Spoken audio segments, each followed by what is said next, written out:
Daniel Marins, is our government making the appropriate choices now in our society in order to both fight terrorism but also to protect civil liberties?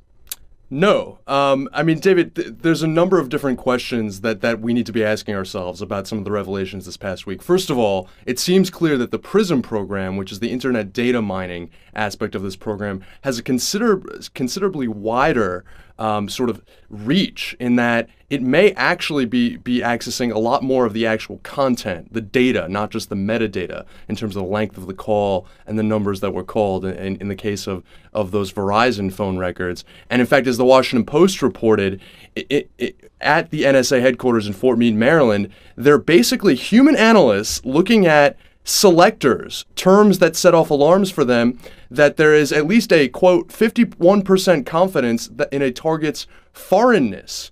So, I mean, that the Post, and this is from the Washington Post, the Post instruct new analysts to make quarterly reports of any accidental collection of U.S. content, but add that it's not, quote, nothing to worry about. I mean, we just don't, I mean, the fact of the matter is, this is subject to sort of behind the scenes, classified. Congress doesn't know the kind of oversight mechanisms that are given to these analysts in these different situations. So we just don't know how much of it is actually being done for the right reasons and how much access people are having to the actual data, the actual content of Americans' communications. And on top of that, David, we don't even know, I mean, all these tech companies that have come out, Facebook vehemently denying that their knowledge of PRISM, this law may even inoculate them from lawsuits if they lie about knowing about it. So these companies may have immunity for pretending that these programs don't exist. And just last night on the Rachel Maddow show on MSNBC, there were some interesting revelations from Senator Jeff Merkley from Oregon, who's of course a Democrat and has been one of the leaders in terms of trying to bring more transparency to these issues around security and civil liberties. And he essentially said that recently, when they were renewing these FISA phone records bills, he tried to add an amendment and at least go to, with the support of Senator Dianne Feinstein, actually the chairwoman of the Intelligence Committee, to try and go to these companies, or rather try to go to the NSA and say, look, Congress should at least have the power to know that you are using the criteria that Congress authorized. So yes, it's true that Congress authorized this through the Patriot Act, through the renewal of the FISA Act with a broader expansion of those powers, but they did it only for targeting specific cases, not this wide of a berth.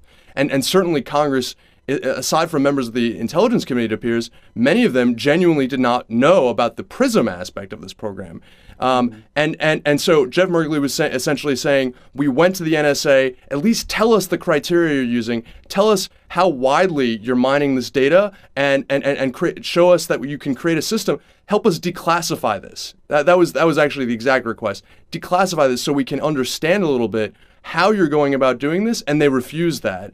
And Jeff Merkley, again, revealed that he didn't know about the PRISM program. So to my mind, this is we just don't, when we're handing over, it's one thing if the American people voted something into law and gave Congress the authority to do this. It's quite another thing if Congress voted to authorize something and they are now legally prevented from actually investigating the kind of power that they have now given these government agencies, and the government agencies have interpreted it much more widely. I think that is the biggest concern, that it has essentially run away from Congress, run away from those oversights. And then the concern on top of that, David, is of course that even if this were all legal and this were all done under the proper congressional procedures, which it's far from clear that it has been, the answer once again is trust us from the president.